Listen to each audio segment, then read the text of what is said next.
ഞാനിപ്പോൾ നിൽക്കുന്നത് രതീഷ് ഏട്ടൻ്റെ കടയിലാണ്, ബാർബർ ഷോപ്പാണ്. അപ്പോൾ ഇളമക്കരയിലുള്ള സ്ഥലമാണ്. ഇളമക്കരയിലെ കൗൺസിലറാണ് എനിക്കൊപ്പം ഉള്ളത്.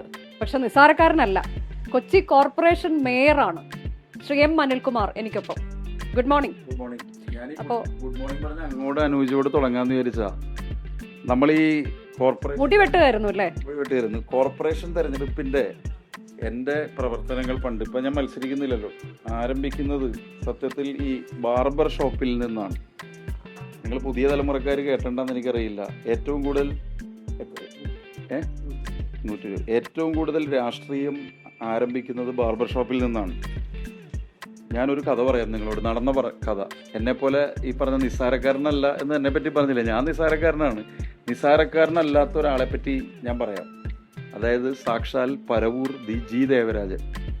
അദ്ദേഹം AKGയുടെ ഒരു ജയിൽ വിമോചിതനായതിനു ശേഷം കൊല്ലത്ത് നടന്ന പൊതുയോഗത്തിലാണ് ആദ്യമായി അദ്ദേഹം KPSCയിൽ പിന്നീട് പ്രസിദ്ധമായ നാടകഗാനം പാടുന്നത്.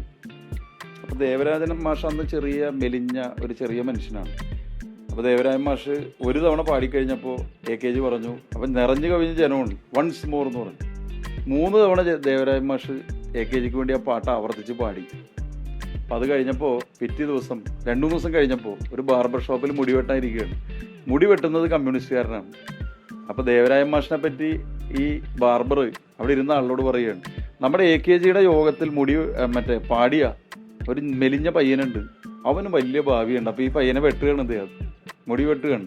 ഇതാണ് പരവൂർ ജി ദേവരാജൻ്റെ രാഷ്ട്രീയ പ്രവർത്തനത്തിൻ്റെ ആരംഭവും പിന്നീട് വലിയ സംഗീത സംവിധായകനായി മാറുന്നു. അപ്പോൾ ദേവരാജൻ മാഷ് ഒരു വളരെ വളരെ അപൂർവമായ ഒരു അഭിമുഖത്തിൽ പറഞ്ഞ കാര്യമാണ്, ഈ അനൂജയെ കണ്ടപ്പോൾ അതിന് ചിലവ് എനിക്ക് വേറെ ചെയ്യണം, സർക്കാരില്ലാത്ത ഒരാളെ പറ്റി പറഞ്ഞു. അപ്പോൾ നമ്മൾ ബാർബർ ഷോപ്പിൽ ഇരുന്നാൽ, ഞാൻ ഇലക്ഷൻ മത്സരിക്കുമ്പോൾ ആദ്യം ചെയ്യണത് മുടി വെട്ടാൻ വരും. അപ്പം ഞാൻ ഈ രതീഷിനോട് ചോദിക്കും, രതീഷ് എങ്ങനെയുണ്ട്? അപ്പോൾ സത്യത്തിൽ രതീഷിന് അറിയാൻ പറ്റും എൻ്റെ പൊസിഷൻ എന്താണെന്ന്, ഇവിടെ ആരൊക്കെ എനിക്ക് എതിരാണ്, എന്താണ് ട്രെൻഡ്. കാരണം ബാർബർ ഷോപ്പിലാണ്.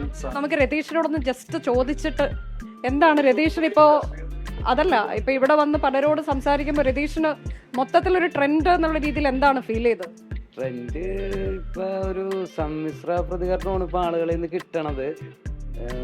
ഒരു ഇലക്ഷൻ ഒരാഴ്ചയുള്ളപ്പോൾ കൃത്യമായിട്ടുള്ള ഒരു ഇത് അറിയാൻ പറ്റുള്ളൂ. എന്നാലും പൊതുവെ കൊച്ചി കോർപ്പറേഷൻ ഇപ്പൊ ഭരിക്കുന്നവരെ കുറിച്ച്, മേയറെ കുറിച്ച് നെഗറ്റീവായിട്ടുള്ള കമന്റുകൾ ഉണ്ടോ? ഇല്ല, മേയറെ കുറിച്ച് നമുക്ക് നല്ല അഭിപ്രായം മാത്രമേ ഉള്ളൂ. പിന്നെ അദ്ദേഹം കയറിയ ശേഷം ഇപ്പൊ എറണാകുളത്ത് മെയിനായിട്ടുണ്ടായിരുന്ന പ്രശ്നം വെള്ളക്കെട്ടായിരുന്നു. അതിൽ നല്ലൊരു പരിഹാരം കാണാൻ അദ്ദേഹത്തിന് സാധിച്ചു എന്നുള്ളതാണ് എൻ്റെ ഒരു വിശ്വാസം.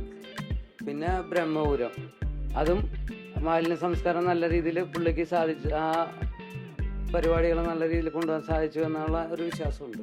അപ്പൊ അതാണ് അപ്പൊ പൊതുവേ ഉള്ളൊരു. രതീഷിന്റെ ദോഷങ്ങൾ പറയില്ല, ദോഷങ്ങൾ പറയാൻ പറ്റിയ ആളുടെ അടുത്തേക്ക് പോവാം. രതീഷിന്റെ അച്ഛൻ മുതൽ ഞാൻ മുടി വെട്ടുന്നതാണ്. അപ്പൊ ഇവിടെ വന്നിരിക്കും, അന്ന് നിറഞ്ഞ ആളാണ്. ഈ രതീഷ് രാഷ്ട്രീയം പറയാൻ സമ്മതിക്കില്ല. ഇവിടെ ബോർഡ് വെച്ചിട്ടില്ലെന്ന് മാത്രമേ ഉള്ളൂ, അല്ലെങ്കിൽ ഇദ്ദേഹം ബോർഡ് വെക്കും, ഈ കടയിൽ രാഷ്ട്രീയം പറയരുത്, സത്യം. പിന്നെ ഒറ്റയ്ക്ക് ഞാനിങ്ങനെ വരുമ്പോഴാണ് എന്നോട് കുറച്ചൊക്കെ പറയുന്നത്. അപ്പോൾ ഇവർ പരമ്പരാഗതമായി ഞങ്ങളുടെ അനുഭവം ഉണ്ടായിരുന്ന ഒരു കുടുംബമാണ്. ഞാൻ അപ്പുറത്ത് വെട്ടുവരും. ഞാൻ ഒരു രസം കൂടി പറയാൻ ചോദിച്ചു, നമുക്ക് ഇറങ്ങാമല്ലോ. അതായത് പൈസ കറക്റ്റല്ലേ, നിങ്ങൾക്ക് ഒന്നും കിട്ടില്ലെന്ന് പറഞ്ഞു, കിട്ടുന്ന ഒരാളെ പറഞ്ഞുതരാം. ബാ ഷൗക്കത്തെ, ഓടിപ്പോയല്ലേ.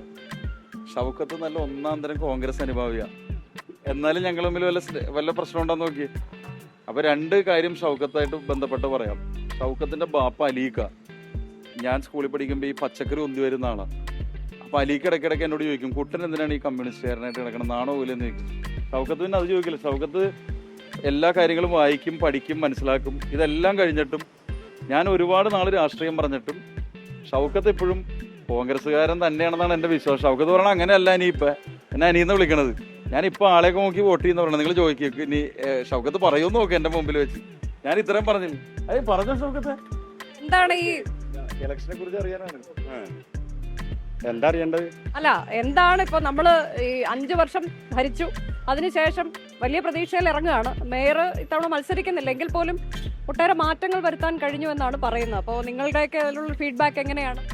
നല്ല ഇത് തന്നെയായിരുന്നു ഇത്തവണത്തെ ഈ കോർപ്പറേഷൻ.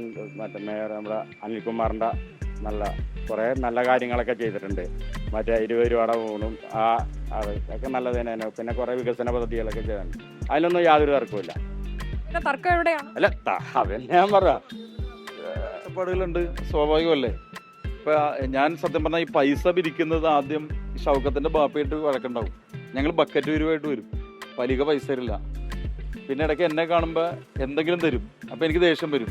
അപ്പോൾ ആ ദേഷ്യം ഞാൻ ഇപ്പോഴും പാർട്ടിക്ക് വേണ്ടി പൈസ പിരിക്കാൻ വരുമ്പോൾ ദേഷ്യം നിയന്ത്രിക്കുന്നത് അലീക്കയുടെ ഓർമ്മ എനിക്ക് വരും. കാരണം നമ്മളാർക്കും കാശൊന്നും എടുത്ത്, നമസ്കാരം, നമ്മളാരും കാശ് ആർക്കും കൊടുത്തു വെച്ചിട്ട് എടുക്കുകയല്ലോ. അപ്പോൾ പണക്കാരനായാലും പോയി നോക്കുന്നത്, പണക്കാരനായാലും പാവപ്പെട്ടവനായാലും അവർക്ക് അവരുടെ പൊളിറ്റിക്കൽ കാഴ്ചപ്പാടില്ലേ, അതിൽ നമ്മൾ ദേഷ്യം പിടിക്കേണ്ട കാര്യമില്ല. അദ്ദേഹം എനിക്ക് വോട്ട് ചെയ്ത ഒരാളാണ് 2-3 തെരഞ്ഞെടുപ്പിനൊക്കെ. ഇത് ഞങ്ങളുടെ പഴയ ബാലേന്ദ്രൻ സാറില്ലേ, മേയർ, ബാലേന്ദ്ര സാറിനൊക്കെ പറഞ്ഞ വോട്ടറിയില്ല, അറിയത്തില്ല, പഴയ GCD ചെയർമാൻ, പുള്ളിയുടെ വന്ന ആളാണ്. ഞങ്ങൾ ഭയങ്കര സ്നേഹിതരാണ് ഞങ്ങള്. കാരണം ഇനി അടുത്ത MLA ഇല്ല, അടുത്ത MLA വേണ്ടായോ? ഓക്കെ, ഞാൻ പൊക്കോട്ടെ. ഓക്കെ, നല്ല എന്ത് പറഞ്ഞാലും കമ്മ്യൂണിസ്റ്റ് ആയിട്ടുള്ള ഒരാളെ കാണിച്ചില്ല. അദ്ദേഹം BSന്റെ സ്വന്തം ആളാണ്. BSന്റെ എല്ലാ പിറന്നാളിലും ഇവിടെ മുഴുവൻ ലഡ്ഡു കൊടുക്കുന്ന ആളാണ് അദ്ദേഹം. ചോദിച്ചോ നിങ്ങൾ? BS എന്ന് പറഞ്ഞാൽ കമ്മ്യൂണിസ്റ്റ് പാർട്ടിയുടെ നെടുന്തോണി. അതിനോട് ആ നയത്തോട് പുലർത്തേണ്ട ഒരു പ്രവർത്തനം ആണ് കമ്മ്യൂണിസ്റ്റ് പാർട്ടി ചെയ്തുകൊണ്ടിരിക്കുന്നത്. PS ഇല്ലാത്തൊരു തെരഞ്ഞെടുപ്പിലേക്ക് നമ്മൾ കടക്കുകയാണ്. എങ്കിലും അതിൻ്റെ BSന് ആ മാതൃക ഇഷ്ടംപോലെ സഹാക്കളുണ്ട്. അവരും അവരുടെ അണികളായ ഞങ്ങൾ തീർച്ചയായിട്ടും അതിനുവേണ്ടി പ്രവർത്തിക്കും. അതിൻ്റെ വിജയം ഉണ്ടാവും. പിന്നെ മേയർ നിലയിൽ വളരെ സത്യസന്ധമായിട്ടും കാര്യക്ഷമമായിട്ടും അനിൽ എന്ന വ്യക്തിയിൽ നിന്ന് തന്നെ ഒരു സഖാവ് എന്നുള്ള നിലയിൽ പ്രവർത്തിച്ചിട്ടുണ്ട്. അതിൻ്റെ ഗുണം കൊച്ചിക്കാർക്ക് കിട്ടിയിട്ടുണ്ട്. അത് ഇനി അതിൻ്റെ ഗുണം ഈ പാർട്ടിക്ക് കിട്ടും. മേയർമാരെ മറ്റൊരാളും അവർ ഇതിൽ എല്ലാരും അതാണ് പറയുന്നത്, എല്ലാരും അതാണ് പറയുന്നത്. നിങ്ങൾ കൂടുതൽ അദ്ദേഹം നല്ല ഉറച്ച കമ്മ്യൂണിസ്റ്റ്. അദ്ദേഹം രാവിലെ ഇവിടെ വന്ന് പത്രോട് മുഴുവൻ ശുദ്ധീകരിച്ചത് വെള്ളമില്ലാതെ. വെള്ളം എന്ന് പറഞ്ഞാൽ ഇവിടെ നിന്ന് പൊങ്ങി ഇവിടെ വരെ വെള്ളം വരും. ഈ അനിൽകുമാർ വന്നതിന് ശേഷം ഇവിടെ നിന്ന് ഈ ലൈനിൽ നിന്ന് വെള്ളം വരുന്ന, വെള്ളമില്ല, തോട് കവിയത്തില്ല, ഒന്നുമില്ല. ബെസ്റ്റ് മാൻ. അടുത്തത് ഞങ്ങള് അത് പറയുമ്പോ ഓടി രക്ഷപ്പെടുകയാണ്, അത് പറയുമ്പോ ഓടി അദ്ദേഹം എന്നുള്ള സ്നേഹം കൊണ്ട് കൂടുതൽ പറയണം. ഞാൻ നിയമസഭയിലേക്കാണെന്നുള്ളതാണ് എല്ലാരും ഒറ്റ സ്വരത്തിൽ പറയും. അപ്പോ സൈലന്റ് ആള്, ആരോടും ദേഷ്യപ്പെട്ട ആളാണ്. എൻ്റെ ജീവിതത്തിൽ പുള്ളിയെ മറക്കുകയില്ല ഞാൻ ഒരിക്കലും. ഈ കടകളൊക്കെ 73 ഞാൻ ഇവിടെ വന്ന ആളാ. എൻ്റെ വീട് പത്തനംതിട്ടയായിരുന്നു. അവിടുന്ന് ഞാൻ ഇവിടെ വന്ന് ചേക്കേറി ഇവിടെ വന്നതാണ്. അന്ന് മുതൽ ബാലേന്ദ്രൻ സാറും മേയറും ഞങ്ങളൊക്കെ ഭയങ്കര സ്നേഹിതരാ. പുള്ളിയായിരുന്നു ഇവിടുത്തെ അന്നത്തെ അടുത്ത്. ഇപ്പൊ ഇതെങ്ങനെയാണ് ഈ ഇത്ര ജനകീയനായൊരു മേയർ, എങ്ങനെയാണ് ഈ ജനകീയത ഇത്രയധികം കിട്ടുന്നത്? ചില സമയത്തൊക്കെ എങ്കിലും മേയർമാര് ഇത്രയ്ക്കും ആളുകളുമായി ഒരു അടുപ്പമില്ലാത്ത രീതിയിൽ അങ്ങനെയൊക്കെയുള്ള വിമർശനങ്ങൾ, പക്ഷേ വളരെ ജനകീയനായ മേയർ എന്നാണ് വിശേഷണം. അതെങ്ങനെയാണ് അത് സാധിക്കുന്നത്? എന്നേക്കാൾ ജനകീയനായ മേയർ ടോണി ചമ്മണിയാണ്. അല്ല, അപ്പൊ എനിക്ക് ചോദിക്കാനുള്ള, നിലവിൽ ഇപ്പോ 5 വർഷത്തെ ഭരണം ഒരുപാട് വെല്ലുവിളികളുണ്ട്. പ്രത്യേകിച്ച് ഏറ്റവും പ്രധാനം ഈ മാലിന്യം, ബ്രഹ്മപുരം പ്ലാന്റ്. അപ്പൊ അതിൽ ഇന്നിപ്പോ രാവിലെ ഞാൻ ദീപ്തി മേരി വർഗീസുമായിട്ട് സംസാരിക്കുമ്പോൾ അവർ പറയണത് ഒരു മാറ്റവും വരുത്താൻ കഴിഞ്ഞിട്ടില്ല. ബ്രഹ്മപുരം പ്ലാന്റ് അവിടെ ചെന്ന് നോക്കിയാൽ, പക്ഷേ അവിടെ ക്രിക്കറ്റ് കളിച്ചതും മാച്ച് നടത്തിയതും MP രാജേഷും താങ്കളും ഒക്കെ അങ്ങനൊരു വില കുറഞ്ഞ ആക്ഷേപത്തോടും അതൊരു ഏറ്റവും വലിയ വെല്ലുവിളിയായിരുന്നില്ലേ? അവര് കൗൺസിലർ ഡിവിഷനിലല്ലേ കഴിഞ്ഞ ദിവസം പ്രതിപക്ഷ നേതാവ് വന്നൊരു വലിയ ഡീസെൻട്രലൈസ് പ്ലാന്റ് ഉദ്ഘാടനം ചെയ്തത്. അങ്ങനെ എത്ര പ്ലാന്റ്, അവർ മാത്രമല്ല എത്രയോ പ്ലാന്റ് നമ്മൾ ചെയ്തു. അപ്പൊ ഞാൻ അവര് പറഞ്ഞ വേറൊരു കാര്യം, ഈ പ്രതിപക്ഷ കൗൺസിലർമാർക്ക് അവരുടെ വികസനം നടത്തുന്ന ഒരു ഡിലേ സംഭവിക്കുന്നുണ്ട് എന്നുള്ളതാണ്. അതായത് അവർ പ്രതിപക്ഷത്തായതുകൊണ്ട് പല കാര്യങ്ങളും അവർ പ്രതീക്ഷിക്കുന്ന പോലെ നടക്കുന്നില്ല. ഇതൊക്കെ ഞാൻ എന്തിനാ മറുപടി പറയണത്? കാരണം പ്രതിപക്ഷ കൗൺസിലർമാര് അവര് കൗൺസിലിൽ പറഞ്ഞത് നിങ്ങളെല്ലാവരും വിഷ്വൽ മീഡിയ, അത് അനുജ അറിയാഞ്ഞിട്ട് ഇവരോട് നിതിനോട് ചോദിച്ചു നോക്കുക, അവരെല്ലാം പ്രസംഗിച്ചത് എങ്ങനെയാണ്. ദീപ്തി മേരി വർഗീസൊക്കെ ധരിക്കുന്നത് ഈ സംസ്ഥാന തെരഞ്ഞെടുപ്പ് പോലെയാണ് കോർപ്പറേഷൻ തെരഞ്ഞെടുപ്പ്, വെറുതെ ഇങ്ങനെ അങ്ങനെയൊന്നും ഓടി നമ്മൾ ജയിക്കില്ല കൊച്ചിയിൽ. അതുപോട്ടെ, ചന്ദ്രൻ ചേട്ടൻ, ഞാൻ ആദ്യമായിട്ട് രാഷ്ട്രീയം എനിക്ക് അല്ല ചേട്ടാ ഒരു 8 വയസ്സുള്ളപ്പോൾ കുട്ടിയാ, പക്ഷെ 84 മുതൽ ഞാൻ ചന്ദ്രചേട്ടനായിട്ട് രാഷ്ട്രീയം പറയും. അപ്പൊ ചന്ദ്രചേട്ടൻ എപ്പോഴും എന്നെ വിമർശിക്കും. എന്നെന്നല്ല, എന്നെ അല്ലട്ടോ വിമർശിക്കണം, പാർട്ടി വിമർശിക്കും.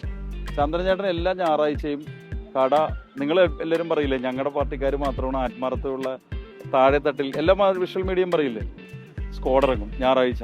അദ്ദേഹം ജോലി ചെയ്ത് രാഷ്ട്രീയ പ്രവർത്തനം അദ്ദേഹം തന്നെ പറയും. എൻ്റെ അറിവിൽ ഒരു നാരങ്ങ വെള്ളം പോലും അദ്ദേഹം ഈ കോൺഗ്രസ് പാർട്ടിയുടെ ഫണ്ടിൽ നിന്ന് എടുക്കില്ല, സ്വന്തമായിട്ട് കുടിക്കും. ഞായറാഴ്ച മുഴുവൻ രാവിലെ തുടങ്ങി ആ ബൂത്ത് മുഴുവൻ അദ്ദേഹം കഴിയും. ഇപ്പൊ എനിക്ക് തോന്നണില്ല അല്ലേ, ഇപ്പൊ അങ്ങനെ നടക്കാൻ ആരോഗ്യത്തിന്റെ ഇല്ല, ഇപ്പൊ വർക്ക് ചെയ്യുന്നില്ല. എങ്കിലും കോൺഗ്രസിന് വേണ്ടി ആത്മാർത്ഥമായിട്ട് പണിയെടുത്തിട്ടുണ്ട്. 84 KV തോമസ് ഒക്കെ ആദ്യമായിട്ട് മത്സരിക്കുന്ന സമയത്ത്. അപ്പൊ ഇത്തവണത്തെ ഈ കോർപ്പറേഷൻ എന്താണ് അതിനെക്കുറിച്ചുള്ള ഒരു അഭിപ്രായം? ഭരണം എങ്ങനെയായിരുന്നു? മേയർ എങ്ങനെയാണ്? ജനകീയനായ മേയറാണ് എന്നൊക്കെയാണ് പൊതുവെ പറയുന്നത്. 100% നല്ല അഭിപ്രായമാണ്. അദ്ദേഹം അല്ലെങ്കിൽ ഈ സാധനം 5 കൊല്ലം ഒപ്പിക്കാൻ പറ്റില്ല. 5 കൊല്ലം അനിൽകുമാർ അല്ലെങ്കിൽ ഇത് കൊണ്ടുപോകാൻ പറ്റില്ല. കാരണം ഉദ്യോഗസ്ഥന്മാർ ഒരു വശത്ത് ബുദ്ധിമുട്ടുണ്ടാക്കണേ, മറ്റുള്ള കാര്യത്തിൽ വെള്ളപ്പൊക്കം, പിന്നെ അല്ല, അതിനൊക്കെ പരിഹാരം കാണാൻ കഴിഞ്ഞല്ലോ. അല്ല, അദ്ദേഹം അത് ഭംഗിയായിട്ട് കൈകാര്യം ചെയ്ത്. അത് പിന്നെ ഈ അടുത്ത തവണ എങ്ങനെയാണ് നമ്മൾ ഇവരെ അവഗണിച്ചുകൊണ്ട് മുന്നോട്ട് പോകാൻ പറ്റുമോ? അത് പറയാൻ പറ്റില്ല. കാരണം ഇന്നത്തെ രാഷ്ട്രീയ സാഹചര്യം അറിയാമല്ലോ.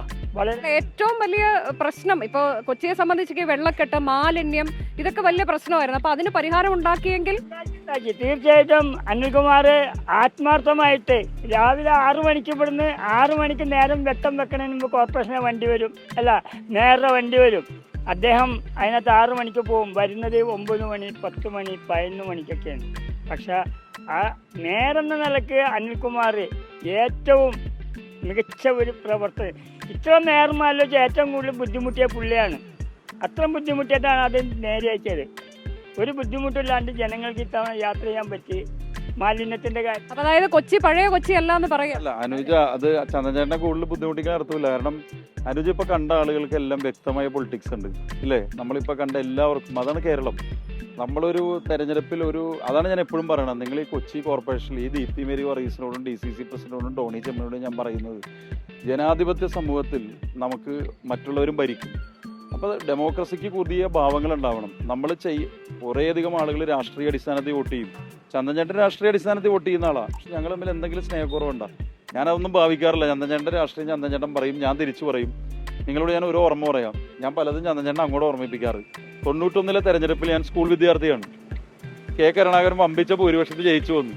ഞാൻ 8:30 മണിക്ക് അന്ന് കട അവിടെയാണ്. എൻ്റെ വീട് ഈ കടകളൊന്നുമില്ല. ഈ കടകൾ വന്ന് എൻ്റെ വീട് മറിച്ചത് തന്നെ എനിക്ക് കോർപ്പറേഷൻ കൗൺസിലർ ആവാൻ വേണ്ടിയാണ്. ഇവർക്കറിയാം, ആദ്യത്തെ ഗാർഡൻ ഉണ്ടായിരുന്ന വീടായിരുന്നു എൻ്റെ, അല്ലേ ചന്ദ്രചേട്ടാ? ആദ്യത്തെ കോൺക്രീറ്റ് വീടായിരുന്നു. ഞാനിത് മറച്ചത് എനിക്ക് എന്തെങ്കിലും വരുമാനം വേണ്ടേ? വക്കീലായി പ്രാക്ടീസ് ചെയ്യാൻ പറ്റില്ല, കൗൺസിലറായി. അപ്പോൾ അന്ന് അദ്ദേഹത്തിൻ്റെ കട അവിടെയാണ്, ആ മൂതി എന്ന് എഴുതിയേക്കുന്ന സ്ഥലത്താണ്.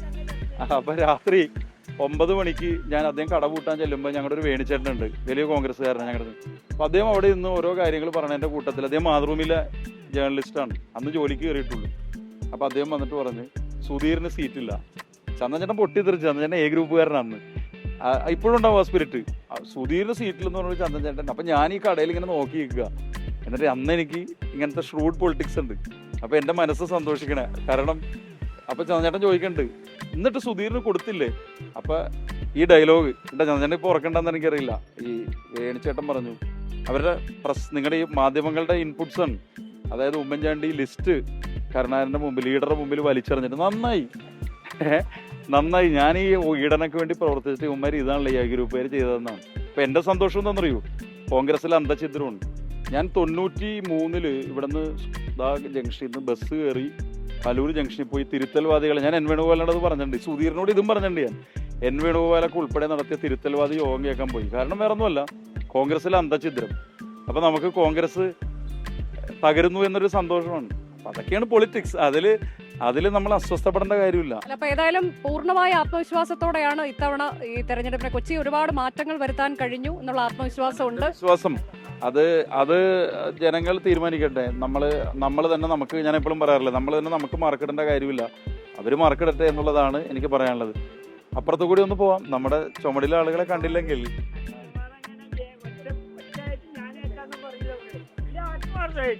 ആത്മാർത്ഥത എന്ന് വെച്ചാൽ 90% ആത്മാർത്ഥത കാണിച്ചിട്ടുണ്ട്. കുടുംബവും പിള്ളേരും എല്ലാം മാറ്റിയെടുത്തിക്കൊണ്ട് ഈ തവണ ഭരിച്ച ആളാണ്. ഏത് തെരഞ്ഞെടുപ്പ് തുടങ്ങിയാലും ഞങ്ങൾ ആരംഭിക്കുന്നത് ഇവരുടെ പിന്തുണയിലാണ്. കൊച്ചി നഗരത്തിൽ എവിടെയാണെങ്കിലും ഞങ്ങളെ സംബന്ധിച്ച് ചുമട്ടുതൊഴിലാളികൾ വളരെ വലിയ പിന്തുണയാണ്. നിങ്ങൾ ചോദിച്ചില്ലേ കൊച്ചി മാറിയില്ലേ, സമൃദ്ധിയെ പറ്റിയൊക്കെ ചോദിച്ചില്ലേ, ബ്രഹ്മപുരത്തെ പറ്റി പറഞ്ഞില്ലേ? സിറ്റിയിലെ ചുമട്ടുതൊഴിലാളികൾ ഇവരുടെ ഇവിടെയാണ്, ഇളമക്കരയിലാണ്. നഗരത്തിലെ ചുമട്ടുതൊഴിലാളികളാണ് സമൃദ്ധിയുടെ തുടക്കം. കോവിഡ് കാലത്ത് ഭക്ഷണം കൊടുക്കുന്നതിൻ്റെ തുടക്കം. നിങ്ങൾ പറഞ്ഞാൽ വിശ്വസിക്കൂ, അവരാണ് എനിക്ക് കടമെടുത്ത് തന്നത്. ചുമട്ടുതൊഴിലാളികൾ, പലചരക്ക് സാധനങ്ങൾ, പച്ചക്കറി. കാരണം ഞാൻ തിരിച്ചു കൊടുക്കുന്ന അറിയായിരുന്നു. അപ്പോൾ അതുപോലെ നമ്മളൊരു തെരഞ്ഞെടുപ്പ് പ്രവർത്തനം തുടങ്ങിക്കഴിഞ്ഞാൽ ഇവരാണ് ബോർഡ് വയ്ക്കുന്നത്, ഇവരാണ് പോസ്റ്റർ ഒട്ടിക്കുന്നത്, പലപ്പോഴും അല്ലാത്തവരും ഉണ്ട്. അപ്പം ഞങ്ങളുടെ ശക്തിയാണ് അവർ. അപ്പൊ നിങ്ങൾ എന്താണ് നിങ്ങളുടെ ഇത്തവണ ഈ ഭരണം 5 വർഷം ഭരിച്ചതിന് ശേഷം തിരിച്ചു പിടിക്കുമെന്ന് UDF പറയുമ്പോൾ നിങ്ങൾക്ക് അതേക്കുറിച്ചൊക്കെ പറയാനുള്ളത് എന്താണ്? നിങ്ങളുടെ ഒരു എക്സ്പീരിയൻസ് എങ്ങനെയാണ്? എന്തായാലും മേയറുടെ ഭരണം മീഡിയക്ക് തന്നെ അറിയാമല്ല, എല്ലാവർക്കും അറിയാവുന്ന കേസാണ്. ഞങ്ങൾ തന്നെ പറഞ്ഞു ഇനി അത് ഇതാക്കണ്ട. UDF എന്തായാലും ഇവിടെ രക്ഷയില്ല. കോൺഗ്രസ്സുകാർ ഇവിടെ ഭരണത്തിലിരിക്കുക, വരാമെന്നുള്ള വ്യാമോഹം മാത്രമേ ഉള്ളൂ, ഒരിക്കലും വരാൻ പോണില്ല ഇവിടെ. ഭരണം നമുക്ക് തന്നെ, വേറെ അതിന് മറുത്തൊരഭിപ്രായമില്ല. UDFന്റെ കോട്ടയാണെന്നൊക്കെയാണല്ലോ. ഏയ് ഇത് CPM കോട്ടയാണ്. ആ ഞാൻ മൊത്തത്തിൽ എറണാകുളത്തെ കുറിച്ച് അങ്ങനെ ഒരു മൊത്തത്തിൽ നോക്കണ്ട, നമുക്ക് ഈ ഡിവിഷന്റെ കേസ് എനിക്കറിയാം, നമുക്ക് തന്നെയാണ് LDF തന്നെ. അപ്പൊ കോർപ്പറേഷൻ ഇത്തവണയും നിലനിർത്തും 100%. ശരി ശരി. അപ്പൊ നമ്മൾ ഈ എല്ലാവരെയും പരിചയപ്പെട്ടു അല്ലേ? CPM, കോൺഗ്രസ്, പിന്നെ രാഷ്ട്രീയമില്ലാത്ത പൊതുജനം. അപ്പോൾ അതിനിടയിൽ ഇനി ഒരു BJP കാരനെ കൂടി പരിചയം. പ്രകാശൻ ശരിക്കും ഇവിടെ വരുന്നത്, ഞങ്ങൾക്കൊരു കടയുണ്ടായിരുന്നു. അപ്പോൾ കടയിലെ ഒരു ജീവനക്കാരനായിട്ടാണ് പ്രകാശൻ ഇവിടെ വരുന്നത്. പ്രകാശിൻ്റെ ഫാമിലി, പ്രകാശിൻ്റെ ചേട്ടന് വേറെ ജോലി ഉണ്ടായിരുന്നു. എൻ്റെ തറവാട്ടിലായിരുന്നു കുറച്ചാൾ ഇവർ ഫാമിലി ആയിട്ട് താമസിച്ചത്. നല്ല ഒന്നാം തരം BJP പ്രവർത്തകനാണ്. ചോദിച്ചു.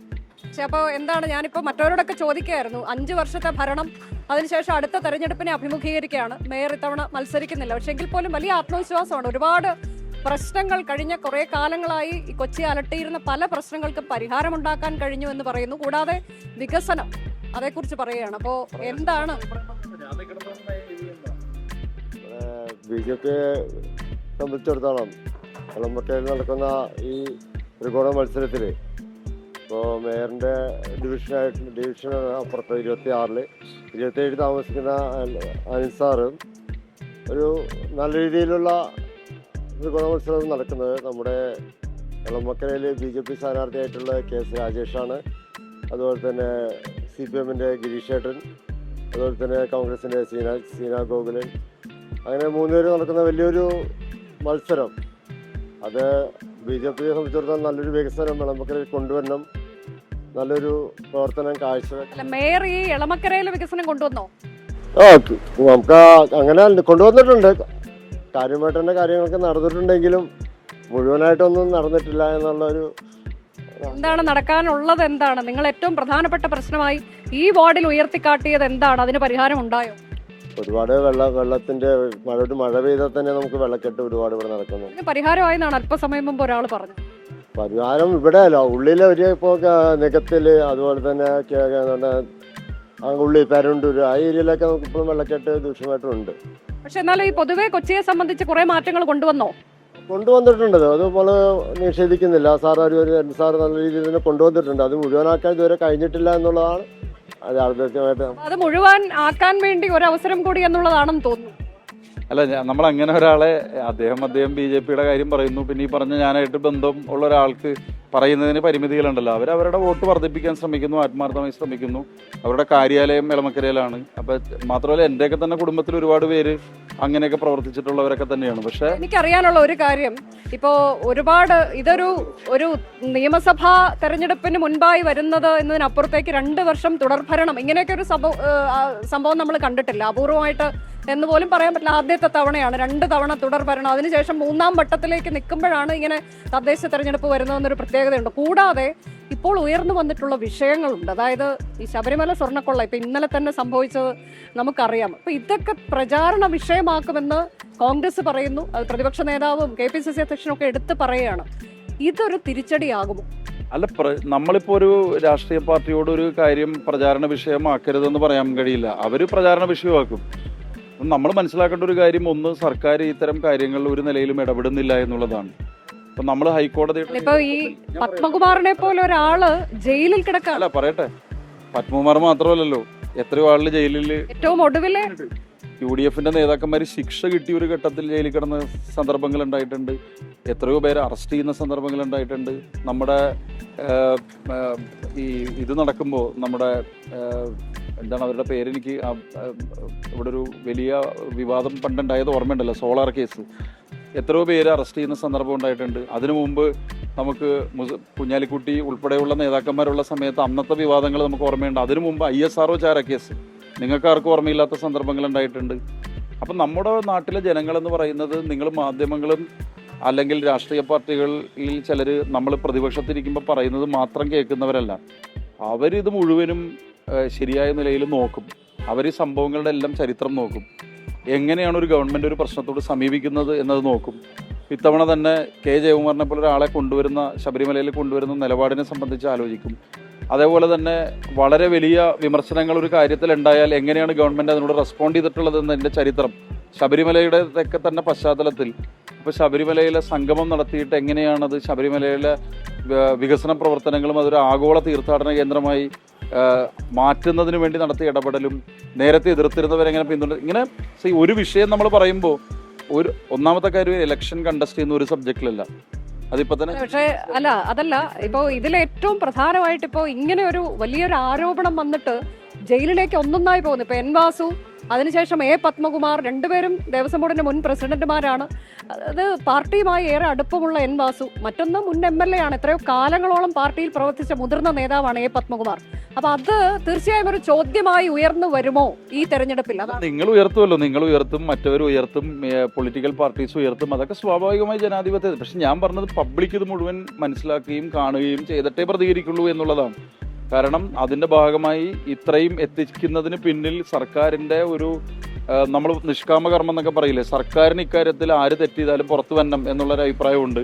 രണ്ട്, നമ്മൾ ഒരു സബ്ജക്റ്റിൽ അതിൻ്റെ മുഴുവൻ അന്വേഷണവും തീരാതെ, അതിൻ്റെ മുഴുവൻ ആളുകളെയും ഫ്രെയിം ചെയ്യാതെ, അതിൽ എന്തെല്ലാം തെളിവുകൾ അടങ്ങിയിട്ടുണ്ടെന്ന് നോക്കാതെ, കോടതിയിലെ തെളിവുകളുടെ അതിൻ്റെ പശ്ചാത്തലം പരിശോധിക്കാതെ നമ്മൾ അത്തരം കാര്യങ്ങളിൽ ഒരു ജമ്പിങ് ഇൻ ടു കൺക്ലൂഷൻസ് എന്ന് പറയുന്നത് ശരിയായിരിക്കുമെന്ന് എനിക്ക് തോന്നുന്നില്ല. കാരണം ഏതായാലും താങ്കൾ പറയുന്ന ഈ ജനങ്ങൾ അതൊന്നും കാര്യമായി എടുക്കാതെ ഈ വികസനം എന്നുള്ളത് കോർപ്പറേഷൻ തെരഞ്ഞെടുപ്പിനെ സംബന്ധിച്ച് അതിൽ മറ്റ് പല ഘടകങ്ങൾ ഉണ്ടാകും. ജനങ്ങളെല്ലാം കാര്യമായി എടുക്കും, ജനങ്ങളെല്ലാം പരിശോധിക്കും. എല്ലാം പരിശോധിച്ചതിന് ശേഷം ഒരുപാട് വിഷയങ്ങളുടെ പശ്ചാത്തലത്തിൽ ഞാൻ വിചാരിക്കുന്നത് ജനങ്ങൾ ശരിയായ നിലയിൽ ഒരു നിലപാട് സ്വീകരിക്കും. അത് ഇടതുപക്ഷത്തിന് അനുകൂലമായിരിക്കും എന്നാണ് ഞാൻ കരുതുന്നത്. എല്ലാവരും ഇപ്പോൾ ഞാനിവിടെ വന്ന് ഇറങ്ങിയപ്പോൾ ഒന്നിലേറെ ആളുകൾ പറഞ്ഞു ഇനി നിയമസഭയിലേക്കാണ് അനിൽകുമാർ പോകുന്നത്. അത് ഞാൻ ഇതിനു മുമ്പ് പലതവണ മറുപടി പറഞ്ഞതാണ്. കാരണം കമ്മ്യൂണിസ്റ്റ് പാർട്ടിയിൽ പ്രവർത്തിക്കുന്നവർ കോൺഗ്രസിലെ പ്രവർത്തകരുമായി നിങ്ങൾ താരതമ്യം ചെയ്യരുത്. വ്യക്തിപരമായി ഞങ്ങൾക്ക് എല്ലാവർക്കും വലിയ ഉത്തരവാദിത്തങ്ങൾ ഏൽക്കുമ്പോൾ നമ്മളെല്ലാം മനുഷ്യരല്ലേ, സ്വാഭാവികമായി സന്തോഷമൊക്കെ ഉണ്ടാവും. പക്ഷെ കമ്മ്യൂണിസ്റ്റുകാർ ഒരിക്കലും പാർലമെന്ററി സ്ഥാനങ്ങൾ കൺവെച്ച് പ്രവർത്തിക്കരുത്. കാരണം നിങ്ങൾ ഈ പാർട്ടിയിൽ എന്തിനാണ് പ്രവർത്തനം തുടങ്ങിയത്? ഞാൻ ഈ പാർട്ടിയിൽ വന്നതൊരു ആവേശത്തിലായിരിക്കാം, പാവപ്പെട്ടവരോട് നിസ്വർഗത്തോടുള്ളൊരു താല്പര്യം കൊണ്ടായിരിക്കാം. നമ്മൾ പലരും അങ്ങനെ ചെയ്യുന്നവരുണ്ടാകും. പക്ഷെ വന്നതിന് ശേഷം ഞാനിപ്പോൾ ഉത്തരവാദിത്തപ്പെട്ടൊരു പ്രവർത്തകനാണ്, സാധാരണ പ്രവർത്തകനല്ല. പാർട്ടി പരിപാടി എന്താണെന്ന് മനസ്സിലാക്കി നിൽക്കുന്ന ഒരാളാണ്, അതിൽ ക്ലാസ് എടുക്കുന്ന ആളാണ്. വലിയ ക്ലാസ് അല്ല, ഞാൻ പറഞ്ഞ എൻ്റെ ലെവലിൽ നിന്നിട്ട് ക്ലാസ് എടുക്കുന്ന ആളാണ്. അപ്പോൾ അതുകൊണ്ട് എനിക്ക് എൻ്റെ പാർട്ടി പരിപാടി വളരെ വ്യക്തമായി എൻ്റെ മനസ്സിൽ പ്രതിഫലിക്കുന്നുണ്ട്. കാരണം പാർലമെന്ററിയേതര പ്രവർത്തനത്തിന് പ്രാമുഖ്യം കൊടുത്ത് ഞങ്ങൾ എന്തിനാ CPI ഞങ്ങൾ തിരിഞ്ഞ് CPM ആയി വന്നത്. അപ്പോൾ പാർട്ടി പ്രോഗ്രാമിൻ്റെ അടിസ്ഥാനത്തിൽ നിങ്ങൾ പാർട്ടിയിൽ പ്രവർത്തിക്കുന്ന ഒരാൾക്ക് അസംബ്ലി സീറ്റ് എന്ന് പറയുന്നത് എന്നെ സംബന്ധിച്ച് അതൊരു ചിത്രത്തിലേ ഉള്ളൊരു കാര്യമല്ല. ഞാൻ വ്യക്തിപരമായി പോലും അങ്ങനെ പ്രതീക്ഷിക്കുന്നില്ല. കാരണം പാർലമെന്ററി രംഗത്ത് ഒരുപാട് കാലം ഞാൻ താഴെത്തട്ടിലാണെങ്കിലും പ്രവർത്തിച്ച് എന്നെ ആ കാര്യത്തിൽ ഒരുപാട് ടെസ്റ്റ് ചെയ്താണ്. എനിക്ക് താല്പര്യമുള്ള ട്രേഡ് യൂണിയൻ രംഗത്ത് ഞാൻ കുറേ കാലമായി പ്രവർത്തിക്കുകയാണ്. നേരത്തെ DYFIയിലായിരുന്നു. എനിക്ക് എൻ്റെ ജില്ലാ സെക്രട്ടറി ഉൾപ്പെടെയുള്ള ജില്ലാ കേന്ദ്രത്തെ സഹായിച്ച് എറണാകുളത്ത് നിൽക്കണം. അപ്പോൾ ഇനി ഏറ്റവും ഒടുവിൽ ഒറ്റ ചോദ്യം കൂടി. ഇത്തവണ ജനങ്ങളിലേക്ക് ഇറങ്ങി ചെല്ലുമ്പോൾ മത്സരിക്കുന്നില്ലെങ്കിൽ പോലും പ്രചാരണ രംഗത്ത് സജീവമാണ്. അപ്പോൾ എന്താണ് ജനങ്ങളോട് പറയാനുള്ളത്? ഒരു ടേം കൂടി നമുക്ക് തരണം, അതെന്തിനു വേണ്ടി? 2-3 കാര്യങ്ങളുടെ അടിസ്ഥാനത്തിൽ. ഒന്ന്, UDFന്റെ നെഗറ്റീവ് പൊളിറ്റിക്സ് അവർ കാണുന്നുണ്ട്. 10 കൊല്ലത്തെ UDF ഭരണവും 5 കൊല്ലത്തെ ഞങ്ങളുടെ ഭരണവും നിങ്ങൾക്ക് താരതമ്യം ചെയ്യാം. ഞങ്ങൾ ഈ കൗൺസിലിൽ ചെയ്ത എല്ലാ കാര്യങ്ങളും തെരഞ്ഞെടുപ്പ് പ്രഖ്യാപിക്കുന്നതിന് മുമ്പ് നിങ്ങളുടെ വീടുകളിൽ എത്തിച്ചു. 72ഓളം പ്രോജക്റ്റുകൾ കംപ്ലീറ്റ് ചെയ്തതിൻ്റെ. അടുത്ത മേയർ വന്നാലും മേയർ ഒരു വ്യക്തി മാത്രമാണ്. ഞങ്ങൾ നടപ്പിലാക്കുന്നത് കോൺഗ്രസ് പോലെയല്ല. ഞങ്ങൾ തീരുമാനിച്ചുറപ്പിക്കുന്ന മാനിഫെസ്റ്റോയിലൂടെയാണ്. ആ മാനിഫെസ്റ്റോ നിങ്ങളുമായി ചർച്ച ചെയ്തിട്ടാണ് ഞങ്ങൾ തയ്യാറാക്കുന്നത്. അതുകൊണ്ട് ഇത് ജനങ്ങൾക്ക് വേണ്ടിയിട്ടുള്ള ഭരണമാണ്. അനിൽകുമാറാണോ മറ്റൊരു വനിതാ മേയറാണോ എന്നൊക്കെ ഉള്ളത് ഇറ്റ് ഇസ് ടോട്ടലി ഇമ്മെറ്റീരിയൽ. പ്രശ്നം നിങ്ങൾ കഴിഞ്ഞ 5 കൊല്ലത്തെ ഭരണത്തിൻ്റെ വിശ്വാസ്യതയുടെ അടിസ്ഥാനത്തിൽ നിങ്ങൾ നിങ്ങളുടെ പുതിയ ഭരണാധികാരിയെ തിരഞ്ഞെടുക്കുമ്പോൾ ഒരു തുടർച്ച ഉണ്ടാകും എന്നാണ് ഞാൻ ആത്മവിശ്വാസത്തോടുകൂടി കരുതുന്നത്. Thank you. അപ്പോൾ അതാണ് ഈ കഴിഞ്ഞ 5 വർഷത്തെ ഭരണം, അതിന്റെ നേട്ടങ്ങൾ ഉയർത്തിക്കാട്ടുന്നു, വിശ്വാസ്യത ഉയർത്തിക്കാട്ടിക്കൊണ്ടുള്ള പ്രചാരണമാണ് മേയർ അനിൽകുമാറിന്റെ നേതൃത്വത്തിൽ തന്നെ നടക്കുകയാണ്. അദ്ദേഹം മത്സരിക്കുന്നില്ല, പക്ഷേ ഈ കഴിഞ്ഞ 5 വർഷം എന്ത് സംഭവിച്ചു എന്നുള്ളത്, ഏറ്റവും ജനകീയനായ മേയർ എന്നൊരു വിളിപ്പേരോടുകൂടിയാണ് അദ്ദേഹം പടിയിറങ്ങുന്നത്. അദ്ദേഹത്തിനൊപ്പം ചില ഇളമക്കരയിൽ ചില ഇടങ്ങളിലൊക്കെ നമ്മൾ സംസാരിക്കുകയും ഒക്കെ ചെയ്തിട്ടുണ്ട്. അപ്പോൾ അത് പല രാഷ്ട്രീയ പ്രസ്ഥാനങ്ങളിൽ വിശ്വസിക്കുന്നവരൊക്കെ അദ്ദേഹത്തെക്കുറിച്ച് നല്ല വാക്കുകൾ പറയുന്നതാണ് നമ്മൾ കണ്ടത്. അങ്ങനെ ഒരു ജനകീയ മുഖം തന്നെയാണ്, ജില്ലയിലെ ഏറ്റവും ജനകീയനായ മുഖങ്ങളിൽ ഒന്ന് അതുകൂടിയാണ് എ. അനിൽകുമാർ.